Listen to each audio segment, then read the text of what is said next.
55-year-old man जिनका नाम मक्खन दिन है, उनको पहले जो एसएचओ हैं कठुआ के, उनने उठाया, ब्रूटली डिह्यूमनाइज करके टॉर्चर किया।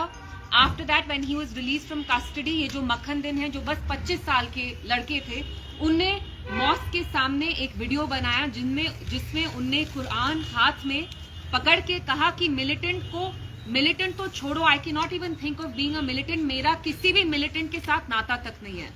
उसके बाद हमने देखा बारामूला में एक ट्रक ड्राइवर 36-year-old मैन जिनका नाम वसीम मीर है, जो एक डेली वेजर थे। मैं उनकी फैमिलीज और रिलेटिव्स के अभी ट्विटर पे मैंने एक वीडियो देखा जिसमें कहा कि हम अपने गाँव में इनका एग्जाम्पल देते थे, इतने शरीफ थे।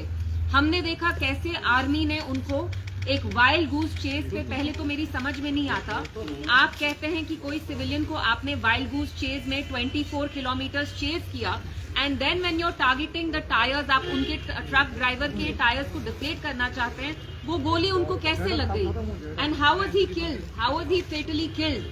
And I also want to ask the army कि आपने अगर उनका ट्रक सीज किया तो आपको उनके ट्रक में से क्या मिला। और जो कठुआ में भी किलिंग हुई है, आप कह रहे हैं उनने सुसाइड कमिट किया है, बट ये हम सब जानते हैं कि जो विक्टिम भी थे उनने भी एक वीडियो बनाया जिसमें वो रोते रोते कहते हैं कि मुझे कैसे इनने डिह्यूमनाइज किया, मेरा कैसे टॉर्चर किया। और मैं एक सवाल जो यहाँ की सरकार है, मैं उनसे भी पूछना चाहती हूँ कि हमने देखा जब 2024 में अक्टूबर में इलेक्शंस हुए, कैसे भारी अक्सरियत से जम्मू कश्मीर पूरे रीजन में आपको लोगों ने इतना बड़ा मैंडेट दिया, इतनी भारी अक्सरियत से आपको लोगों ने ये रिस्पॉन्सिबिलिटी समाई दी। आपको ये रिस्पॉन्सिबिलिटी लोगों ने आपको इसलिए दी क्योंकि उनको लगा पिछले 5-6 साल में, स्पेशली जब से आर्टिकल 370 हटा, यहाँ आर्म्ड फोर्सेज है या जो यहाँ ब्यूरोक्रेटिक रूल चल रहा है, कोई अकाउंटेबिलिटी नहीं है, ना लोगों की सेंस ऑफ सेफ्टी है, ना सिक्योरिटी है। मैं आज एनसी सरकार से पूछना चाहती हूँ कि आप लोगों के मुंह पे ताला क्यों है? अगर आप हमारे लोगों को sense of safety and security नहीं दे सकते तो आप कुर्सी पे क्यों आए हैं? क्योंकि जब एलजी साहब की यहाँ एडमिनिस्ट्रेशन थी तभी सेम माहौल था, पकड़ धक्कड़ का माहौल था।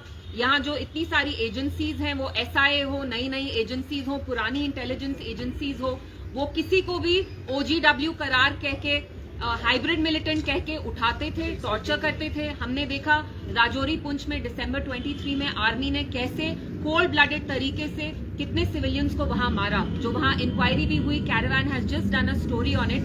सो I want to ask the government कि पहले और अब में क्या फर्क है?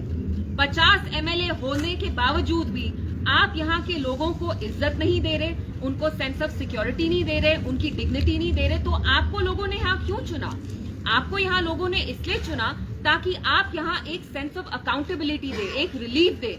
जैसे पहले यहाँ 5-6 साल में ह्यूमन राइट्स वायलेशंस होते आ रहे हैं, वो कहीं ना कहीं रुक जाते, अकाउंटेबिलिटी आती। लेकिन हमने देखा पिछले 2 दिन में कैसे दिन दहाड़े 2 लड़कों को मारा गया है, कोल्ड ब्लडेड मर्डर है, वो कठुआ हो या वो यहाँ बारामूला में हो, वसीम मीर जिनको शूट किया आर्मी ने। और मेरा आर्मी से सवाल है, जो हमारे यहाँ पुलिस है उनसे सवाल है, क्या आप OGW, militant, hybrid militant terminology, ambiguous term use करके हम सबको मिलिटेंट करार ठहराएंगे? क्या यहाँ पे सारे बैठे हुए लोग हम क्या मिलिटेंट हैं?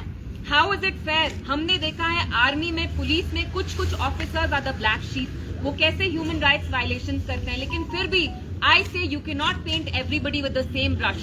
So my question to the police, my question to the armed forces is that how can you dub every Kashmiri as a militant? How can you paint all of us with the same brush? Are we all militants here?